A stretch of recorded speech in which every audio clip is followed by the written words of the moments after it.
Amém. Amém. Abra a sua Bíblia. Estamos na nossa série de mensagens no princípio. E vamos aproveitar que vocês ainda estão em pé para lermos o texto de Gênesis, capítulo de número 1. Leremos hoje dos versículos 1 até o versículo de número 5. Gênesis 1, 1 a 5. Encontraram? Amém. Diz assim a palavra do Senhor: No princípio criou Deus os céus e a terra era sem forma e vazia, e havia trevas sobre a face do abismo, e o Espírito de Deus se movia sobre a face das águas. E disse Deus: haja luz, e houve luz. E viu Deus que era boa a luz, e fez Deus separação entre a luz e as trevas. E Deus chamou a luz dia, e as trevas chamou noite. E foi a tarde e a manhã, e todos podem repetir, o dia primeiro. Louvado seja Deus. Podem se assentar.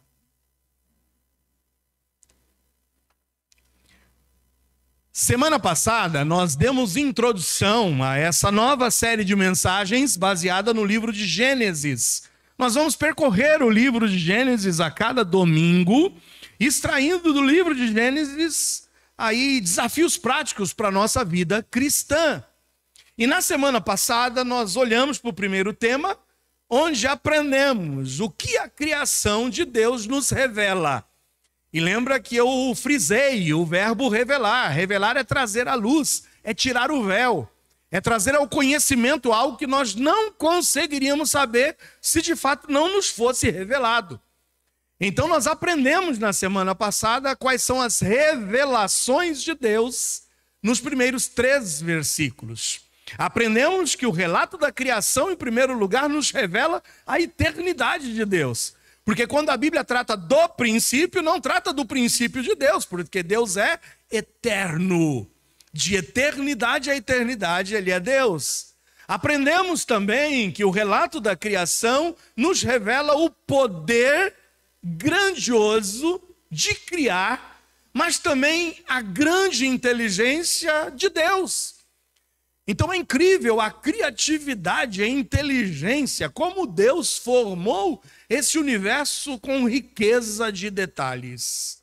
Aprendemos também que o relato da criação revela a triunidade de Deus. O nosso Deus triuno, presente na criação do mundo. No princípio criou Deus, o Pai. O Espírito se movia, o Espírito Santo. E disse Deus, logos, palavra, ação, Jesus. Então o Deus triuno presente no relato da criação. Aprendemos também que o relato da criação revela a santidade de Deus. O quão santo Deus é, porque o seu primeiro ato criativo foi criar a luz, espantar as trevas. E é isso que João nos diz na primeira epístola, que Deus é luz e nele não há trevas nenhumas. E por último encerramos falando que o relato da criação revela a misericórdia de Deus. Não é incrível sabermos que quando Deus criava o universo, quando Deus ali colocava o homem naquele jardim precioso, regado, criado para o homem e para a mulher, Deus já tinha ciência de que o homem rejeitaria ele, de que o homem desobedeceria. Mas mesmo assim, quando nós vamos para o livro de Apocalipse, diz que o Senhor, desde a fundação do mundo, já havia estipulado que o cordeiro deveria ser morto. Ou seja, que Jesus daria a sua vida pela redenção e pela salvação do ser humano. Oh Deus misericordioso, que mesmo sabendo que nós erraríamos, que mesmo sabendo que nós pecaríamos, insistiu no seu plano e levou adiante o seu plano de redenção. Maravilhoso, aprendemos tudo isso no domingo passado. Se você não estava presente, não perca a oportunidade, a mensagem está lá, recortadinha, no canal do YouTube da igreja, tá bom? Mas hoje, o segundo tema não é o que o relato da criação nos revela, mas será o que o relato da criação nos ensina. Há um Palio cinza 4803 parado em cima de uma garagem? Isso, um Palio cinza, se porventura, se for de alguém que está aqui, 4806, é isso a placa? 4806, um Palio cinza. Se você está com um Palio cinza, por favor, vai até ali e tira da frente da garagem, tá bom? E vamos lá, meus amados irmãos, sempre vamos procurar evitar colocar em qualquer garagem aqui, para a gente continuar com a nossa boa relação com os nossos vizinhos, tá bom? Tem um murão ali que não tem portão nenhum do outro lado, que a gente tem até esquina lá em cima para a gente estacionar, tá bom? Mas valeu, às vezes acontece erros e falhas, mas já está avisado, tá bom? Retomando a nossa mensagem, não perdi o fio da meada, não perdi, porque hoje nós vamos aprender o que o relato da criação nos ensina. Então, amados, olhando para esses versículos, esses 5 primeiros versículos de Gênesis 1, eu poderia dizer para vocês que existe um princípio maior, uma qualidade de Deus que rege todas as suas ações.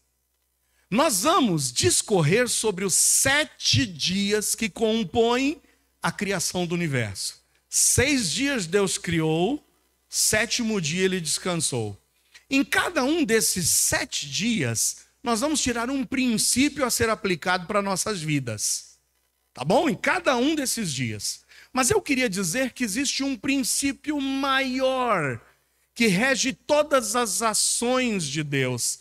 Eu não posso deixar de dizer para vocês que o nosso Deus é um Deus organizado. Como Deus ama a organização. Deus não gosta de bagunça. Deus não gosta de confusão. Então, se você é bagunceiro, se você é desorganizado, hoje tem um primeiro grande desafio para a sua vida. Aprenda com Deus o quão organizado Ele é. Note que o nosso Deus não é somente inteligente, mas Ele é também organizado. Em todas as suas ações, nós notamos planejamento, determinação e organização. É incrível como Deus planeja, como Deus faz numa sequência exata, numa ordem estabelecida. Deus é organizado. Há no caráter de Deus uma qualidade, que rege todos os 7 princípios que nós veremos em cada um desses dias da criação. E é claro que quando Ele cria o universo, nós vemos destacar a sua organização. Sabe que Deus não gosta de bagunça? E mais uma vez eu te digo, lá em 1 de Paulo aos Coríntios 14:40, sabe o que está escrito lá? Em 1 de Paulo aos Coríntios 14:40, o grande desafio que o apóstolo Paulo deixa à igreja do Senhor Jesus é este: faça-se tudo, e faça-se tudo decentemente e com ordem. Hoje, como é ruim quando a gente vê tantas igrejas por aí, onde há desordem, bagunça, onde os cultos são marcados simplesmente por coisas incompreensíveis, por ditas manifestações espirituais que remetem única e tão somente à bagunça e à confusão. Mas Deus já nos dizia na sua palavra que Deus ama e preza pela organização e que todas as coisas deveriam ser feitas com decência e com ordem. Por isso eu quero te chamar a atenção para também o que diz em Provérbios 6:6-11. Note o que diz em Provérbios 6:6-11. Eu vou ler para vocês. Vai ter com a formiga, ó preguiçoso. Olha para os seus caminhos e sê sábio. Pois ela não tendo chefe, nem guarda, nem dominador, prepara no verão o seu pão, na cega ajunta o seu mantimento. Ó preguiçoso, até quando ficarás deitado? Quando te levantarás do teu sono, um pouco a dormir, um pouco a tosquenejar, um pouco a repousar de braços cruzados. Assim sobrevirá a tua pobreza como meliante e a tua necessidade como um homem armado. Primeiro grande desafio que eu quero deixar para você, se você de fato já teve um encontro real com o Senhor Jesus, Deus espera que você seja uma pessoa disciplinada, uma pessoa organizada, uma pessoa que planeje suas ações. Deus não gosta das pessoas que fazem as coisas relaxadamente e de qualquer jeito. Não seja preguiçoso e nem tampouco procrastinador, ou seja, aquele que deixa para amanhã. Joga fora e pega e se apega àquele ditado. Eu sei que é um ditado da cultura, mas que tem muito a ver com a palavra. Não deixe para amanhã o que você tem que fazer hoje, em nome de Jesus. Então, o que rege todas as ações de Deus é a organização, a disciplina, o planejamento. E eu louvo a Deus porque Deus não é um Deus preguiçoso. E a Bíblia diz, inclusive no Salmo, que não tosqueneja nem dorme o guarda de Israel, o nosso bondoso Deus. Amém por isso. Amém? Muito bem, o que aprendemos no primeiro dia? O primeiro dia da criação está relatado exatamente no texto que nós acabamos de ler. Mas eu vou reforçar novamente os versículos 3 a 5. Nós lemos de 1 a 5, mas eu vou reforçar agora o que ocorre no primeiro dia da criação, que está relatado nos versículos 3 a 5. E todos esses versículos que estão aqui são versículos que apoiarão esse primeiro princípio que nós vamos observar no primeiro dia da criação. E o primeiro princípio a ser valorizado em nossas vidas é o princípio da santificação. Olha o que diz a palavra de Deus nos versículos 3, 4 e 5 de Gênesis 1. Disse Deus: haja luz, e houve luz. E viu Deus que era boa a luz, e fez Deus separação entre a luz e as trevas. E Deus chamou a luz dia, e as trevas chamou noite. E foi a tarde e a manhã o dia primeiro. No primeiro dia que fez Deus, percebeu que as trevas não eram agradáveis. Percebeu que precisava criar a luz, para que a luz separasse-se das trevas e trouxesse alegria, mas acima de tudo, trouxesse esse grande princípio a ser levado em conta em nossas vidas, o princípio da luz, o princípio da santificação. Lembre-se, primeira coisa criada por Deus, luz. Isso indica que Deus quer que você e eu valorizemos a luz. Olha o que diz no primeiro texto que está ali, da nossa relação de 4 textos. 1 de Pedro 1, 15 e 16, veja o que Pedro nos diz. Mas como é santo aquele que vos chamou, sede vós também santos em toda a vossa maneira de viver. Porquanto está escrito, sede santos, porque eu sou santo. Há um primeiro princípio que deve reger a tua vida, meu irmão. É o princípio que nós não fomos criados por Deus para vivermos em trevas, para vivermos na escuridão, para vivermos no pecado. Mas sim, olhando para Deus, e como Deus é santo, almejando também sermos santos. E ser santo é ser separado do pecado, é rejeitar o pecado, é odiar o pecado. Eu não estou dizendo que o pecado não é agradável à vista, eu não estou dizendo que o pecado não traz prazer para a nossa carne, mas eu estou querendo dizer para você que o pecado não pode se tornar agradável e fazer parte da minha vida. Eu devo rejeitar o pecado, me separar do pecado, odiar o pecado. Em Hebreus 12, 14, o autor diz: segui a paz com todos e a santificação, sem a qual ninguém verá o Senhor. sem uma vida de santidade, sem uma vida de santificação, ninguém verá o Senhor. Mas talvez você diga: pastor, não é imprescindível para que eu veja o Senhor, a que eu me converta, a que eu me arrependa dos meus pecados, a que eu creia em Jesus Cristo? Sim, mas a grande prova que você se arrependeu dos seus pecados e creu em Jesus Cristo é desejar viver uma vida de santificação. É o primeiro resultado prático em nossas vidas. Pregamos em janeiro que há uma graça comum oferecida por Deus a todas as pessoas. Acordamos hoje. Respiramos hoje. E muitos, independentemente da sua fé em Deus, também acordaram e respiraram hoje. Isso é graça comum, mas eu disse que é uma graça salvadora. E a graça que o Senhor nos oferece por intermédio da fé em Jesus Cristo, do arrependimento dos nossos pecados. E essa fé salvadora necessariamente nos leva a uma graça santificadora. O desejo de ser santo, o desejo de viver em obediência ao Senhor. Deus quer seus filhos cada vez mais próximos dele. Há uma máxima que diz que quanto mais nos afastamos do pecado, mais nos aproximamos de Deus e vice-versa. Nós fomos, meus amados irmãos, chamados das trevas para a sua luz. Olha o que diz em 1 de Pedro 2:9.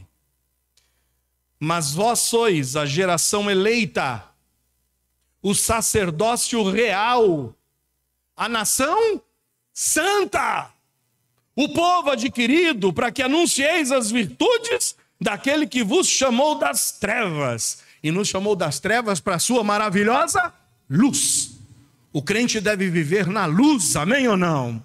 Esse é o primeiro princípio, a gente aprende isso claramente. Deus separa a luz de trevas e nós precisamos separar as trevas de nossas vidas. Fomos chamados das trevas para a luz. E eu concluo em Efésios 5:8, chamando a tua atenção para que o apóstolo Paulo diz: noutro tempo éreis trevas, mas agora sois luz no Senhor. Por isso andai, e andai como filhos da luz. Você tem vivido na luz? As tuas atitudes, as tuas palavras, os teus pensamentos, as tuas ações, as tuas companhias te remetem à luz? Hoje na nossa classe de EBD eu estava dizendo, nós somos identificados por aquilo que a gente posta nas nossas redes sociais. Aí eu pergunto para ti, o quanto na tua rede social te remete à luz? Te remete a uma vida de santidade? O quanto as pessoas podem te identificar olhando para as tuas redes sociais que você é um filho da luz, chamado das trevas para a luz. Segundo, hoje nós não vamos, irmãos, discorrer os 7 dias. Nós vamos ficar hoje só nos 4 primeiros dias, tá bom? Vamos aprender 4 princípios hoje. Se você gostar, volta no domingo que vem para ver os outros 3 princípios. Nos dias 5, 6 e 7. Mas se você não gostar, volta do mesmo jeito. Porque pode ser que no domingo que vem você goste. Não é mesmo? Insista, não seja fraco. Tá bom? Segundo dia. Eu vejo um princípio marcante para nossas vidas. O princípio da meditação. Só que a meditação em quê? Na palavra de Deus. Tem os versículos que vão servir de apoio ali. Os 4 que vocês têm ali, textos bíblicos. Mas antes vamos ler o que ocorre no segundo dia da criação. Em Gênesis 1, de 6 a 8, diz o seguinte: disse Deus: haja uma expansão no meio das águas, e haja separação entre águas e águas. E fez Deus a expansão, e fez separação entre as águas que estavam, nota essa particularidade, as águas que estavam debaixo da expansão e as águas que estavam sobre a expansão. E assim foi. E chamou Deus a expansão céus, e foi à tarde e amanhã o dia segundo. Note que o Senhor fez uma separação, uma divisão, criou uma expansão. A essa expansão ele chamou o céu. E separou águas que estavam abaixo do céu. Se estavam abaixo do céu, estavam na terra. E se estavam acima dos céus, estavam nos céus. Então note, tem águas de cima e tem águas de baixo. O que será que significa água na palavra de Deus? Quero te convidar a ver o que está escrito em Efésios 5:26, uma das aplicações de água em nossas vidas. Em Efésios 5:26 diz que o propósito de Deus é nos santificar, purificando-a e purificando-a com a lavagem da água. Agora, essa lavagem da água vem pela palavra. Note que Deus tem um propósito de que você, em primeiro lugar, viva uma vida de santidade. Que você tenha consciência de que sem santidade, sem uma vida de santificação, ninguém verá o Senhor. Agora, ser santo é ser separado do pecado, é odiar o pecado, é rejeitar o pecado. E ser santo é meditar na palavra, na água. Só que na água que vem de cima. É diferente da água que vem de baixo. Se o Senhor nos santifica pela água, que é a palavra, que vem de cima, toma muito cuidado. Com que água você tem regido a sua vida? Em que você tem meditado e valorizado nessa vida? Será que é na palavra que vem de cima ou é na palavra que vem de baixo? É importante buscarmos diariamente a água de cima, a água do céu, ou seja, a palavra de Deus, amém ou não? Essa é a palavra que vale, essa é a palavra que transforma. E da mesma forma que eu tenho que separar luz de trevas, eu tenho que separar a palavra de Deus de palavra de homens. Toma muito cuidado o que tem te impulsionado. Vivemos imersos em uma cosmovisão mundana. A sociedade tenta a todo instante, através da mídia, nos impor princípios que vão na contramão da nossa fé. E sabe, infelizmente, muitos dão mais peso e importância à palavra dos homens, aos ensinamentos deste mundo, às filosofias e às futilidades de nossos dias. Leia-se alguns dos ensinamentos que são hoje partilhados pelos homens. Ideologia de gênero. Você fica com a palavra dos homens ou você fica com a palavra de Deus? Você tem que fazer uma escolha. Isso é só uma das coisas. O que o mundo hoje tem falado com relação à relação entre jovens? Relacionamento sexual aberto. O Senhor não está preocupado com o teu corpo, o Senhor está preocupado com o teu coração. É a mensagem do amor que sobrepuja tudo. Deus te chama do jeitinho que você é. Continua do jeitinho que você é. Ou você vai ficar com a palavra de Deus, que diz que nós devemos buscar a pureza sexual para nossas vidas. Você tem que escolher de que lado que você está. O Senhor nos quer santos e o Senhor nos quer defendendo e separando o que é palavra de Deus do que é palavra dos homens. Colossenses 2:8, nota o que está escrito em Colossenses 2:8. Tende cuidado, olha, tende cuidado, para que ninguém vos faça presa sua, por meio de filosofias e vãs sutilezas, segundo a tradição dos homens, segundo os rudimentos do mundo, e não segundo quem? Cristo. Tem muita gente querendo nos enganar e querendo nos laçar, querendo nos fazer presas. Muito cuidado ao expor os teus pensamentos. Muito cuidado quando você abre a tua boca para falar que Deus disse o que Deus não disse. Muito cuidado para colocar na tua boca a palavra que não é de Deus, dizendo como se fosse de Deus.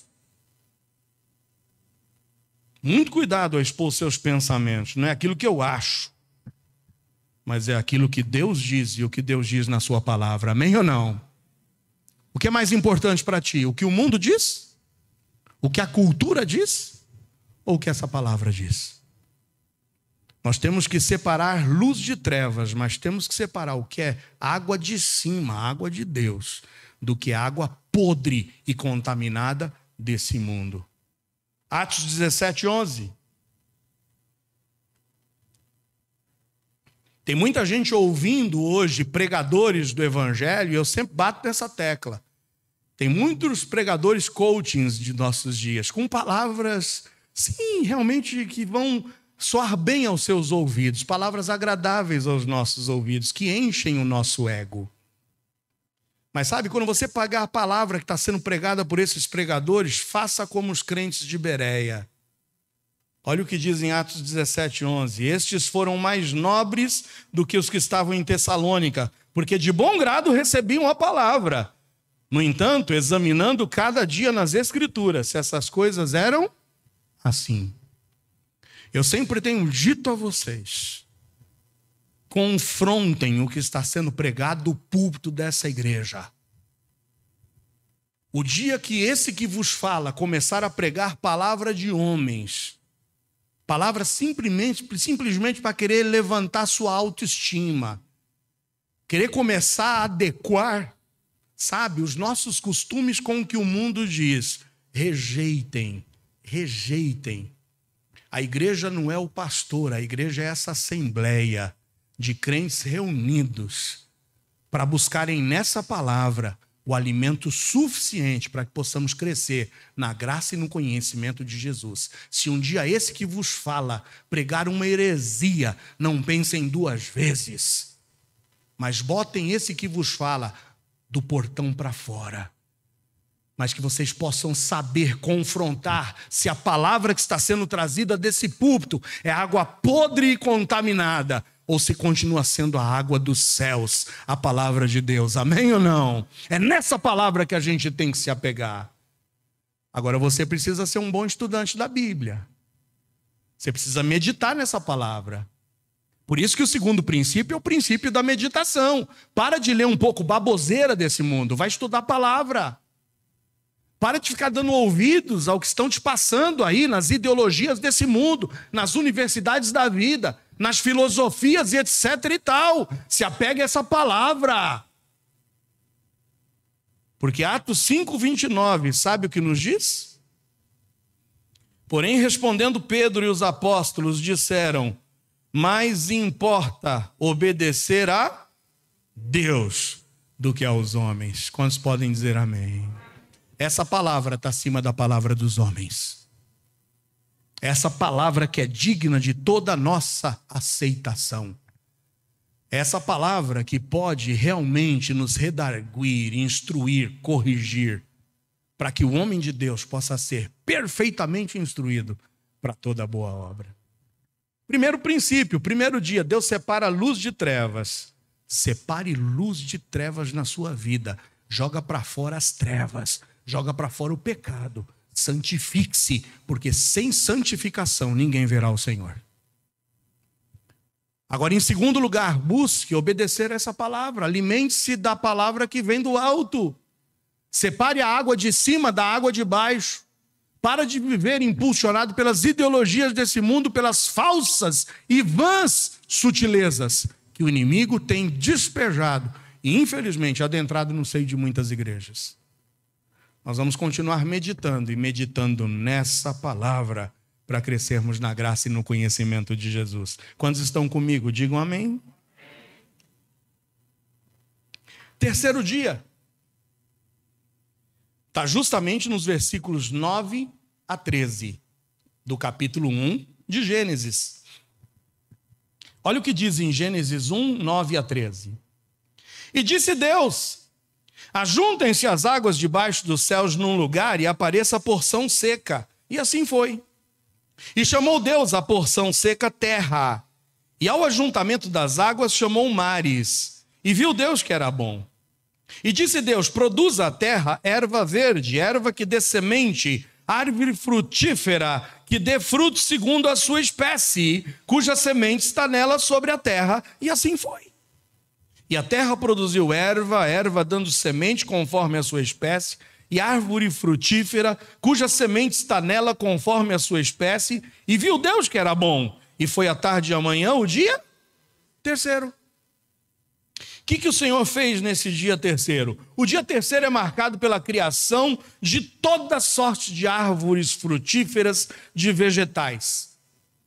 Veja que no meio daquelas águas acumuladas embaixo, ele fez surgir a porção seca, e nessa porção seca plantou toda sorte de árvores frutíferas e vegetais. Tudo que desse semente e que se multiplicasse e que frutificasse segundo a sua espécie. Não tem como nós não olharmos para o terceiro dia e não nos lembrarmos do princípio da frutificação. Frutificação. O Senhor nos quer santos, o Senhor nos quer honrando e meditando essa palavra, mas o Senhor nos quer frutificando. Fruto. Que fruto você tem dado? Olha o que está escrito em Mateus 7, 16 a 20. Abra lá em Mateus 7, 16 a 20. Palavras de Jesus Cristo, dizendo à multidão: por seus, o quê? Frutos os conhecereis. Porventura colhem-se uvas dos espinheiros? Eu posso ir lá no meio dos espinhos e colher uva? Eu posso colher figos no meio de abrolhos? Assim toda árvore boa deve produzir o quê? Bons frutos. E de igual modo, toda árvore má vai produzir frutos maus. Não pode a árvore boa dar maus frutos, e nem tampouco a árvore má dar frutos bons. Toda árvore que não dá bom fruto, corta-se e lança-se no fogo. Portanto, pelos seus frutos os conhecereis. O que laranjeira dá? O que abacateiro dá? Tem dúvida? O que oliveira dá? Demorou, hein? Azeitona. O que a figueira dá? Figo. O que crente tem que dar? E qual é o melhor fruto que um crente pode dar? Se laranjeira dá laranja, crente tem que dar? Crente. Crente tem que gerar crente, gente. Esse é o maior fruto que a gente pode dar para o Senhor. Quando vivemos uma vida de santificação, quando vivemos uma vida apegados à palavra, não há dúvidas que impactamos a vida das pessoas que estão ao nosso redor. Nós temos uma tarefa recebida do Senhor Jesus. Sabe qual é? Anunciar o Evangelho. E fazer o quê? Discípulos. Vão por todo mundo e façam discípulos de todas as nações. Presta muita atenção no que eu vou te dizer. Se até hoje você não compartilhou essa palavra a ninguém e não frutificou, há algo muito errado em sua vida. Tem algo muito errado na sua vida, se até hoje a tua vida não deu frutos. Se até hoje ninguém leu em você Jesus, se até hoje ninguém identificou em você Jesus, porque nós ganhamos vidas até mesmo sem palavras, mas ganhamos vivendo uma vida de santidade, uma vida em obediência a essa palavra, nós impactamos outras vidas, até mesmo sem palavras. Mas eu tenho que te dizer que Deus espera que você dê frutos. E se até hoje você não compartilhou essa palavra a ninguém e não frutificou, tem algo muito, mas muito errado em sua vida. Se o seu testemunho ainda não deixou transparecer aos que convivem contigo, que dentro de ti há uma luz, eu lamento lhe dizer, lhe falta algo. Lhe falta algo. Romanos 1, 14 a 16. Palavras do apóstolo Paulo. Eu sou o devedor. Note, Paulo se coloca como um devedor, ou seja, eu tenho uma dívida, tanto a gregos como a bárbaros, tanto a sábios como a ignorantes. E assim quanto está em mim, ele compreende que tem uma dívida e ele está disposto. Ele diz, eu estou pronto a pagar essa dívida.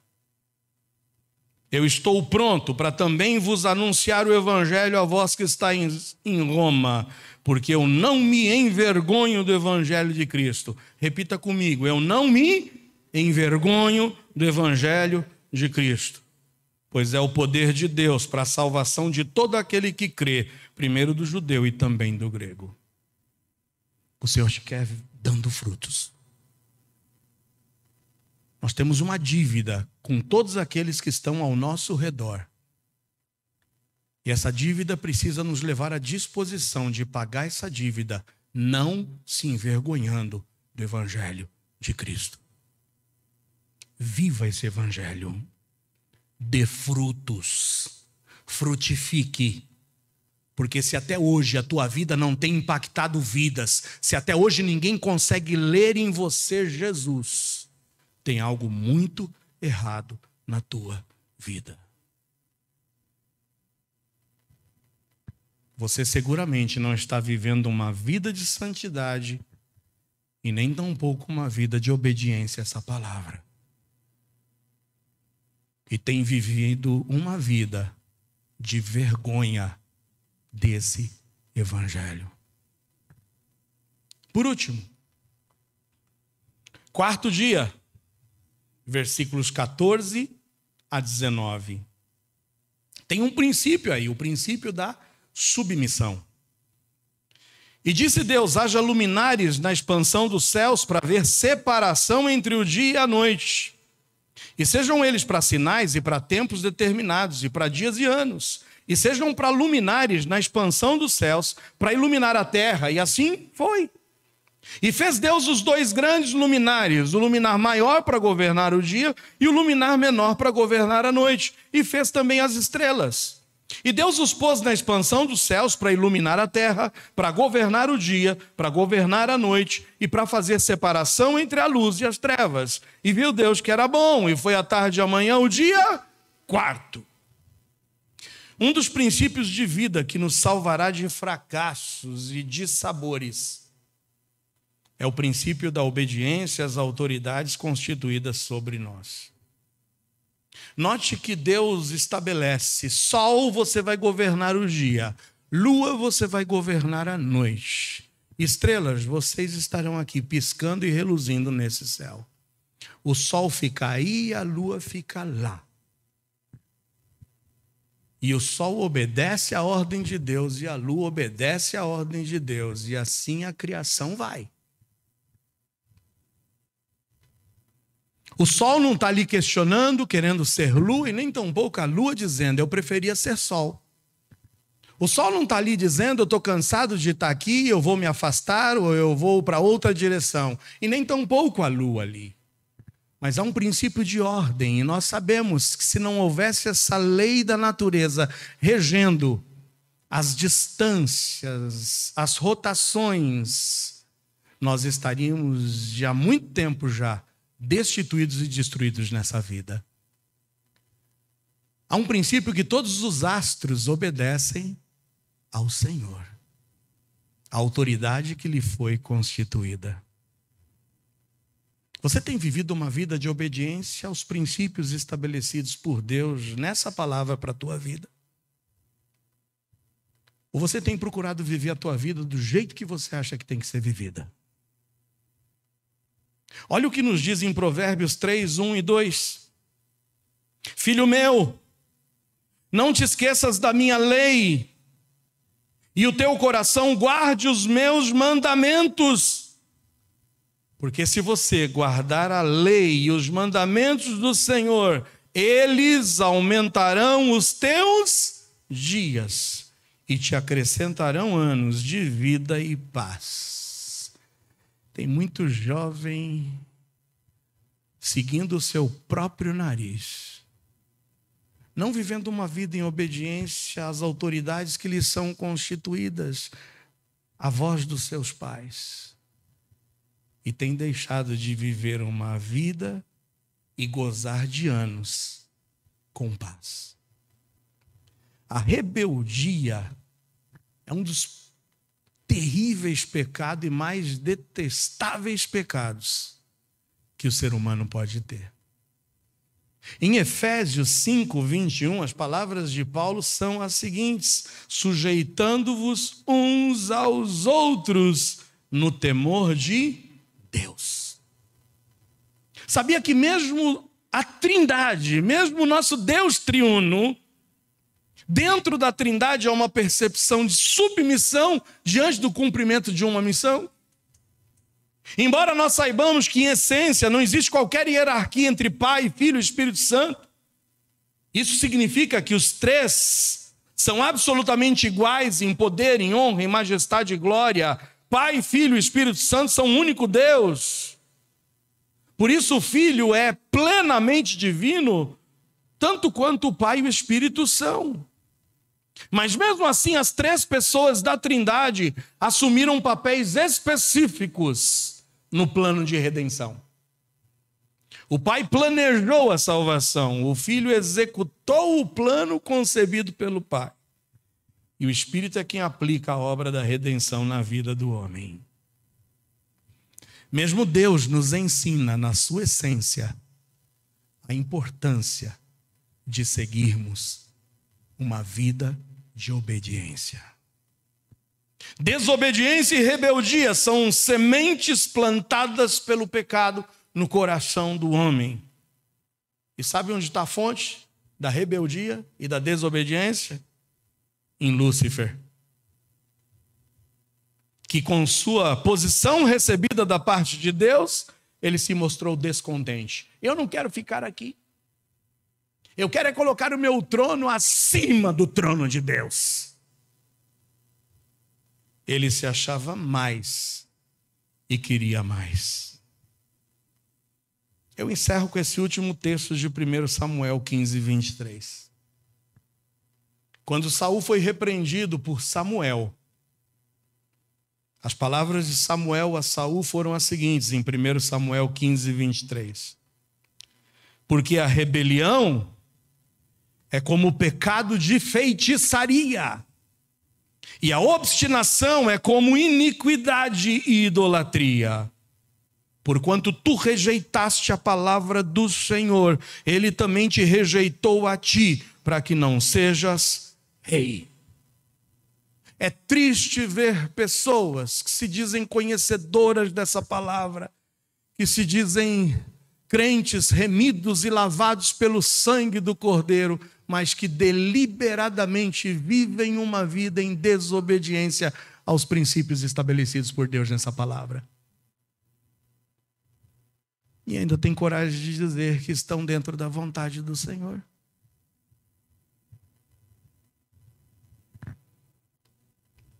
Separei duas frases para vocês. Irineu de Lyon diz o seguinte: o nó da desobediência de Eva foi desatado pela obediência de Maria, louvado seja Deus. O que uma fez por incredulidade, ou seja, Eva, o desfez a outra, Maria, pela fé. E a segunda frase é que obediência vagarosa é desobediência. Ah, olha, eu tô consertando, dá um tempinho, eu vou deixar essa rebeldia para depois. Eu estou lutando contra isso. Obediência vagarosa é desobediência. Obediência gera recompensa. E desobediência gera... Você quer recompensa? Ou você quer consequência? A escolha é tua. Nós vivemos debaixo de um regime onde o próprio Deus nos ensina sobre submissão. Onde a própria natureza nos ensina sobre a obediência a leis naturais. Mas nós, como cristãos que somos, insistimos em viver uma vida em desobediência. Não se esqueça. Desobediência gera consequência. Aprendamos com Jesus em Filipenses 2, 5-9. De sorte que haja em vós o mesmo sentimento que houve também em Cristo Jesus, que sendo em forma de Deus, não teve por usurpação ser igual a Deus, mas fez a si mesmo de nenhuma reputação, tomando a forma de servo, fazendo-se semelhante aos homens, e achado na forma de homem, humilhou-se a si mesmo, sendo obediente até a morte e morte de cruz. Por isso também Deus o exaltou soberanamente e lhe deu um nome que é sobre todo o nome. Obediência gera recompensa. Desobediência gera consequência.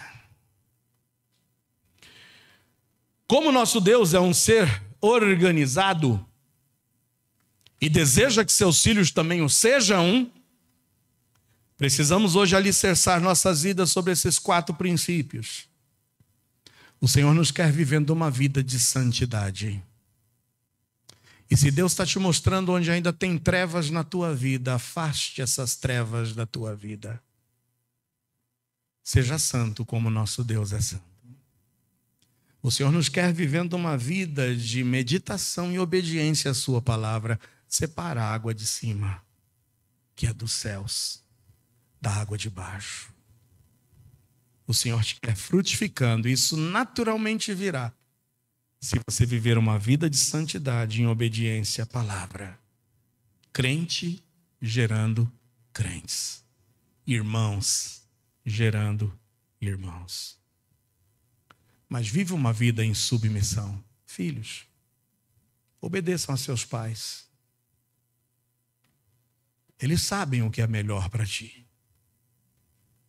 Mas todos nós sejamos submissos a Deus e a sua palavra. Porque desobediência gera consequência. Que nós sigamos o caminho da obediência para que possamos gozar as recompensas do Senhor. Fecha seus olhos.